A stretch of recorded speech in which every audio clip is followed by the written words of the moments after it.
इस winter season में मैंने जो भी थाली की रेसिपी आप सबके साथ शेयर की है, वो आप सभी को बहुत ज़्यादा पसंद आई थी और बहुत अच्छा रिव्यू आ रहा था। तो आज फिर से एक बहुत ही स्वादिष्ट, एकदम स्वास्थ्यवर्धक, एकदम राजस्थानी तरीके से बनने वाली एक थाली की रेसिपी शेयर कर रही हूँ। इसको बनाना बहुत आसान है और इतनी स्वादिष्ट लगती है ना कि हर किसी को पसंद आती है, चाहे छोटे हो या बड़े। तो आज की रेसिपी आपको भी बहुत पसंद आएगी, इसीलिए फिर से एक नई रेसिपी के साथ आज मैं आपके साथ ये वीडियो शेयर कर रही हूँ।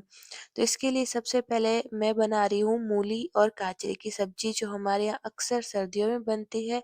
मोस्ट पॉपुलर के साथ साथ बहुत ही ज़्यादा स्वास्थ्यवर्धक भी मानी जाती है। तो इसके लिए मैं क्या करूँगी ना, ये मैंने 4 बड़ी मूली ली है और ये मैंने इसके जो ऊपर वाले पत्ते होते हैं वो और मूली दोनों को ही बारीक-बारीक कट करके 2-3 पानी से धो करके कुकर में डाल दिया है। अब इसके अंदर डाला है आधा चम्मच नमक और पानी हम बहुत कम डालेंगे इसको उबालने के लिए, क्योंकि ये खुद भी पानी छोड़ेगा। तो बस 1 सीटी आने तक इसको हम पका लेंगे और जैसे ही इसकी पूरी सीटी निकलती है तो इसका ढक्कन हटा लेंगे, क्योंकि हमें इसको ज़्यादा गलाना नहीं है, इतना ही ध्यान रखना है। अब यहाँ पे क्योंकि ये बहुत ज़्यादा गर्म है, तो हम क्या करेंगे ना, इसको ठंडे पानी में इसको निचोड़ करके 2 बार निकाल देंगे। जिससे ठंडा हो जाएगा, उसके बाद में हम इसको अच्छे से निचोड़-निचोड़ के इसका पानी हम निकालेंगे। तो यहाँ पे इसको अच्छे से निचोड़ना है, इसका जो इसके अंदर जो सारा पानी है वो हमें निकाल देना है। तो एकदम इसको एकदम सूखा-सा बना लेना है कुछ इस तरह से। तो यहाँ पे एक बार सारी मूली को हम निचोड़ करके तैयार कर लेंगे। तो आज मैं जो रेसिपी बता रही हूँ मूली की सब्जी की, वो अक्सर हमारे यहाँ बनती है और ये ख़ास रेसिपी है सर्दियों की। और जो ये एकदम बिना पानी के बनती है, एकदम आप कह सकते हो सूखी सब्जी। तो यहाँ पे सारी मूली को हमने निचोड़ करके तैयार कर लिया है। साथ ही मैंने 2 हरी मिर्ची बारीक कट की है और यहाँ पे आप देख सकते हो एक बड़ा टुकड़ा लिया है कच्ची हल्दी का। तो मैं सर्दियों में जब भी कोई सब्जी बनाती हूँ तो अक्सर काफ़ी सारी सब्जियों में कच्ची हल्दी यूज़ करती हूँ। इसका फ्लेवर बहुत अच्छा आता है इसलिए। तो यहाँ पे इसको मैंने ना इस मिर्ची के साथ ही कद्दूकस कर लिया है। अब हम क्या करेंगे ना, एक एक बढ़िया सी चटनी तैयार करेंगे, या फिर यूँ कह दें घोल तैयार करेंगे मसाले का। इसके लिए मैंने एक कटोरी ली है और इस कटोरी में हम लेंगे काजरी का पाउडर। तो काजरी का पाउडर किस तरह से बनता है, किससे बनता है, वो मैं एक रेसिपी पहले इसकी बता चुकी हूँ, जिसकी चटनी बनाई थी मैंने। तो उसमें सारी डिटेल आपको मिल जाएगी। तो 3 छोटे चम्मच काजरी का पाउडर डाला है मैंने, 1 छोटा चम्मच धनिया पाउडर और 2-3 चम्मच जितनी मैंने लाल मिर्ची पाउडर डाली है और हल्दी बिल्कुल कम डालेंगे और 1 चम्मच जितना नमक डाला है। हल्दी ना भी डालें तो भी चलेगा, क्योंकि हमने कच्ची हल्दी यूज़ की है। अब इसको अच्छे से मिला लेंगे। अब यहाँ पे तैयार हो जाती है एक चटनी। तो ये जो चटनी है, पुराने लोग, जो बहुत पहले के लोग होते थे, जिनको सब्जियाँ नहीं मिलती थी कई बार, या फिर जिनको टाइम नहीं होता था ना, तो इस प्रकार से ये इस तरह से चटनी बना लेते थे। और जो बाजरे का सोगरा फिर मक्की की रोटी होती था ना, उस पे घी, ढेर सारा घी डाल के इस तरह से खाया जाता था। तो उनको तो सूट होता है, हमें सूट नहीं होता है, लेकिन हमें कच्ची नहीं खानी है, हम तो इसको फ्राई करेंगे। तो यहाँ पे एक कढ़ाई में हम डालेंगे 1.5 बड़ा चम्मच जितना सरसों का तेल। ये सब्जियाँ सरसों के तेल में ज़्यादा स्वादिष्ट लगती है, इनका स्वाद और बढ़ जाता है इसलिए। और ये जो सरसों का तेल है, इसकी तासीर भी गर्म होती है, इस वजह से इसका यूज़ किया जाता है। तो तेल को अच्छा सा गर्म होने के बाद इसमें राई जीरा डाल करके हम इसके अंदर कच्ची हल्दी और हरी मिर्च डाल देंगे। तो जो हल्दी की सब्जी बनती है उसमें भी हल्दी को अच्छे से भुना जाता है, तो इसको भी हम अच्छे से भूनेंगे ताकि इसमें कच्चा फ्लेवर नहीं रहे। अभी आप देखोगे इसके ऊपर बहुत सारे झाग बन रहे हैं, लेकिन जैसे ही पकेगी ना तो इसके ऊपर का झाग निकल जाएगा। और जो कच्ची हल्दी का फ्लेवर है ना, इस सब्जी में बहुत बढ़िया लगता है। अगर आपके घर में है पास में हल्दी, तो आप ज़रूर से डालिएगा, आपको पता चलेगा कि इसका स्वाद कितना बढ़िया आता है, मतलब बहुत अच्छा आएगा। तो बस हल्का-सा 1 मिनट तक हम बिल्कुल लो मीडियम फ्लेम पे इसको भूनेंगे, तो ये थोड़ी देर में हल्दी का कलर चेंज हो जाएगा, मतलब हल्दी जो है हल्की-हल्की भुनना शुरू हो जाएगी। तो ये देखिए, आप देख सकते हो काफ़ी सारे जो झाग है कम हो गए। अब हम इसके अंदर डाल देंगे जो हमने अभी तैयार की थी लाल चटनी, वो। अब इसके अंदर काजरी पाउडर है, तो इसको हम आगे इसको पकाना भी पड़ेगा। तो पहले हम क्या करेंगे ना, ये जो सारी कच्ची चीज़ें ना, उनको तेल में अच्छे से भून लेंगे। तो यहाँ पे सारा ये मिक्सचर हमने डाल दिया है और बिल्कुल अच्छे से बिल्कुल लो मीडियम फ्लेम पे ही हम इसको भूनेंगे, मतलब ज़्यादा हाई नहीं रखना है। जो भी सब्जी है अगर हमें उसका अच्छा-सा स्वाद चाहिए, नया टेस्ट चाहिए तो आप इसको अच्छे से भूनिएगा। जितना मसाला अच्छे से भुनता है या फिर तड़का फ्लेवरफुल होता है ना, तो उतना ही बढ़िया टेस्ट आता है उस सब्जी के अंदर। तो यहाँ पे ना मसाले को अच्छे से हमने मिक्स कर लिया था। अब इसको तेल में हमें भूनना है ताकि इसमें कच्चा फ्लेवर बिल्कुल नहीं रहे और अच्छे से भुन जाए। तो यहाँ पे देखिए एकदम बढ़िया गाढ़ा सा लग रहा है। तो इस तरीके की चटनी अगर आपको पसंद है तो इससे ना आप यहाँ तक भी बना सकते हो। मतलब एक प्रकार की चटनी बन गई जो अक्सर चावल और सोगे के साथ बहुत बढ़िया लगती है। हमारे यहाँ बनती है और मैंने इसकी रेसिपी पहले भी शेयर की है। तो अब हम इसको भूनेंगे, तब तक हम तैयार करेंगे अगली तैयारी, मतलब अगला प्रोसेस करेंगे। तो इसको ढक कर के मैंने थोड़ी देर भूनने के लिए छोड़ा है। तब तक यहाँ पे मैंने लिया है ये तिल, ये काला तिल है। तो हमारे यहाँ जब भी मूली की सब्जी बनती है तो एक डायलॉग तो फिक्स है कि भई काला तिल ज़रूर डालिएगा। तो काला तिल जो है कूट के डाला जाता है इसके अंदर। तो 2 से 3 छोटे चम्मच जितना मैं इसके अंदर काला तिल यूज़ कर रही हूँ और इसको हल्का-सा दरदरा-सा कूट लेंगे, जिससे इसका जो फ्लेवर है और ज़्यादा बढ़ जाता है। तो आपके यहाँ जो मूली की सब्ज़ी है वो किस तरह से बनती है? और अगर बनती है तो इस तरह से तिल वग़ैरह डाले जाते हैं? तो मुझे ज़रूर बताइएगा कमेंट करके। तो यहाँ पे मैंने ना तिल को हल्का-सा ना कद्दूकस कर लिया है। अब जो मसाले थे ना वो भुन चुके हैं, लेकिन जो काजरी पाउडर है वो अभी सूखा है, उसको हमें सॉफ्ट करना है, उसको पकाना है। तो इस वज़ह से मैंने 1 कटोरी जितना पानी डाला है और एक पानी है ना अभी थोड़ी ही देर में ना ये सारा ही काजरी पाउडर अच्छे से है ना अपने अंदर एब्ज़ॉर्ब कर लेगा। तो मैंने इसके अंदर डाला है, फिर से 1 से डेढ़ मिनट तक हम इसको पका लेंगे। तो यहाँ पे देखिए अब जो है ना कचरी पाउडर है ना सॉफ्ट हो गया है और जो तेल है ना आपको ऊपर सतह पर दिखने लग जाएगा। तो आप समझ जाइएगा जो मिक्सचर था वो अच्छे से पक चुका है, या फिर यूँ कहें चटनी जो है अच्छे से पक के तैयार हो चुकी है। कुछ इस तरह से इसकी कंसिस्टेंसी रहेगी।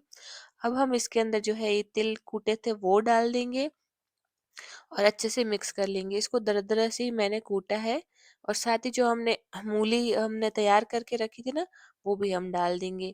तो इस सब्ज़ी को बनाने का प्रोसेस तो बहुत सिंपल है, लेकिन जो पकाने का प्रोसेस है वो थोड़ा ध्यान रखना है। अगर हम अच्छे से मसालों को भूनते हैं और तड़का अच्छा तैयार करते हैं तो जो सब्ज़ी बनती है ना उसका स्वाद दोगुना हो जाता है। बस इतना ही ध्यान रखना होता है और सब्ज़ी एकदम बढ़िया राजस्थानी तरीके से बन के तैयार हो जाती है। तो यहाँ पे हम मैंने मूली भी रख दी थी उबली हुई, इसमें बिल्कुल भी पानी नहीं है और जो पानी और जो हमने काचरी में डाला था पकाने के लिए, बस उतना ही काफ़ी होता है इस सब्जी के लिए, क्योंकि मूली पकी हुई है। बस हमें इसको मसाले के अंदर 1 से डेढ़ मिनट तक और पकाना है, जिससे जो ये मसालों का टेस्ट है इसके अंदर भी चला जाए। तो अब हमें इसको अच्छे से मिक्स करके 1 मिनट तक बस इसको पका लेना है और हमारी तैयार हो जाएगी मूली गाजरे की बहुत ही स्वादिष्ट सी सब्जी। इसके पराठे भी बनाए जाते हैं कुछ इसी तरह से हमारे यहाँ, और ये सब्जी तो पॉपुलर है ही। तो सब्जी तो बन चुकी है, तो मैं क्या करूँगी ना, इसको मैं साइड वाले दूसरे वाले गैस बर्नर पे रख देंगे और इस साइड हम तैयारी करेंगे आगे की, यानी कि हम जो रोटी बनाने वाले हैं इसके साथ में वो बनाएँगे। तो यहाँ पे है ना मैं इस जो भी रोटी बनाती हूँ, चाहे बाजरे की हो चाहे मक्की की हो, तो आपने अगर मेरी वीडियो देखी है तो मैं मिट्टी के तवे पे बनाती हूँ। तो मिट्टी का तवा रख दिया है और यहाँ पे मैंने लिया है 2 आटे, मतलब 2 प्रकार के, जिसमें एक मक्की का आटा है, एक बाजरे का आटा है।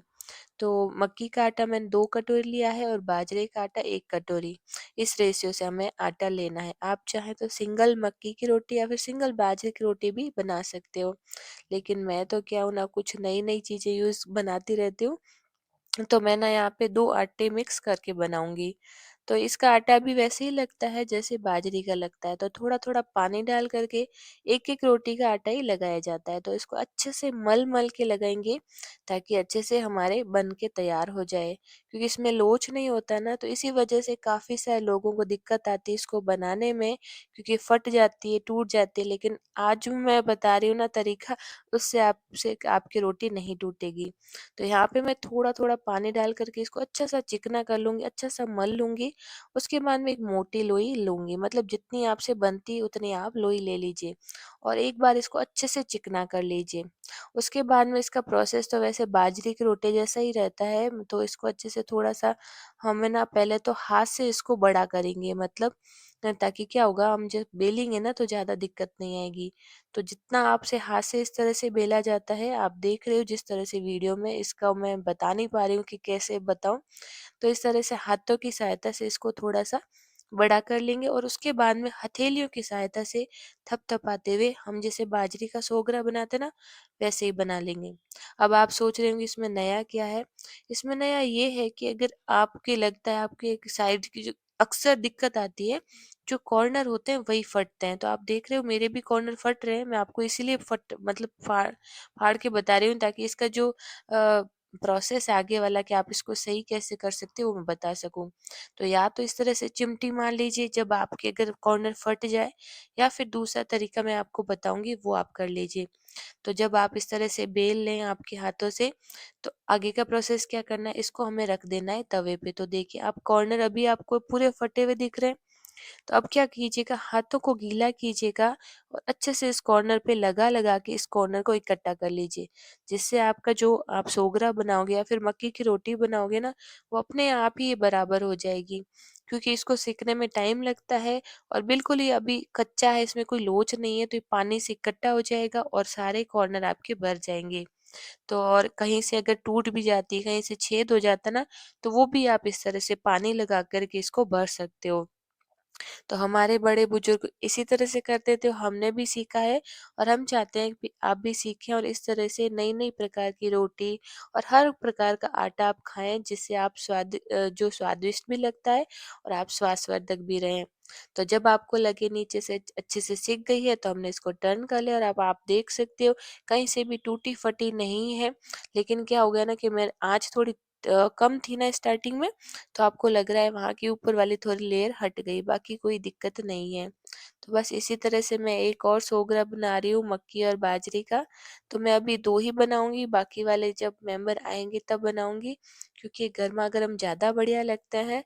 और जब एक दोनों ही तरफ से हमें हल्की-हल्की ब्राउन हो जाए रोटी तवे पर से, तो हम इसको हटा देंगे और इसको हम गैस पे सेकेंगे। अगली बार जो हमने आधा तो सेका है, आधा हम गैस पे सेकेंगे।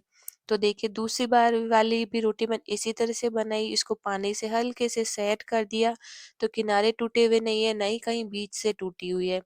तो इस तरह से आप भी ना परफेक्ट रोटी बना सकते हो, कोई दिक्कत नहीं आती है। एक बार अगर आप बनाते हो, तो दूसरी बार में और तीसरी बार में आप ट्रेंड हो जाओगे, ये मेरी गारंटी है। अक्सर ऐसी चीज़ें होती हैं जो हमें देखने में ना बहुत कठिन लगती है, लेकिन जब हम करने बैठते हैं, तो हम भी उसको कर सकते हैं। तो अब देखिए रोटी जो है मैंने पहली वाली आधी मैंने सेक ली थी तवे पे और आधी मैं इसको इसको सेक रही हूँ इस पे। तो आप इसका क्रिस्पन देखिए, कितनी क्रिस्पी लग रही है ना, और ये जितनी क्रिस्पी लगती है ना उतनी ज़्यादा बढ़िया लगती है खाने में। और ये बढ़िया से सिक भी गई है अच्छे से। मैं अक्सर तो ना वैसे तवे पे ही सेकती हूँ, तवे पे भी बढ़िया सिक जाती है। मैं एक्स्ट्रा साइड वाला काम करती हूँ तब तक दोनों ही तरफ से अच्छे से सिक जाती है। तो मुझे तो अभी आपको वीडियो बतानी थी इसलिए मैंने आपको बताया, बाकी जो मिट्टी का तवा होता है ना उसी पर ये रोटी अच्छे से सिक जाती है दोनों तरफ से। तो यहाँ पे मैं इसको सर्व कर रही हूँ घी के साथ। तो बाजरे का सोगरा या फिर मक्की की रोटी होती है ना, उसमें ढेर सारा घी जब डाला जाता है ना, तो उसका स्वाद और ज़्यादा बढ़ जाता है। चाहे कोई भी साथ में सब्जी हो, चटनी हो, बहुत ही ज़्यादा स्वादिष्ट लगती है।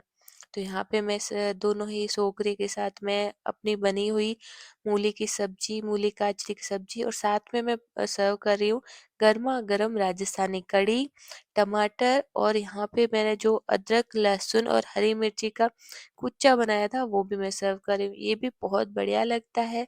अगर आपके पास कोई भी सब्जी नहीं है तो ये ऑप्शन बहुत ही बढ़िया है। और आज तैयार हो चुकी है हमारी ये स्वादिष्ट सी राजस्थानी थाली। तो आप सभी को ये थाली कैसी लगी आपको? क्या आप इस तरह से बनाते हो? अगर बनाते हो तो मुझे कमेंट करके ज़रूर बताइएगा। और अगर नहीं बनाते हो तो आप इस तरह से बनाइएगा, बहुत ही स्वादिष्ट लगती है। और मुझे आप ज़रूर याद कीजिएगा, यानी कि कमेंट करके बताइएगा कि आपकी रेसिपी कैसी लगी। अगर रेसिपी थोड़ी-सी भी अच्छी लगती है तो लाइक कीजिएगा, शेयर कीजिएगा और आपके अपने चैनल पालीवाल किचन को सब्सक्राइब ज़रूर कीजिएगा। मैं मिलती हूँ एक ऐसी ही नई और मज़ेदार रेसिपी के साथ। तब तक के लिए thank you, take care, bye bye.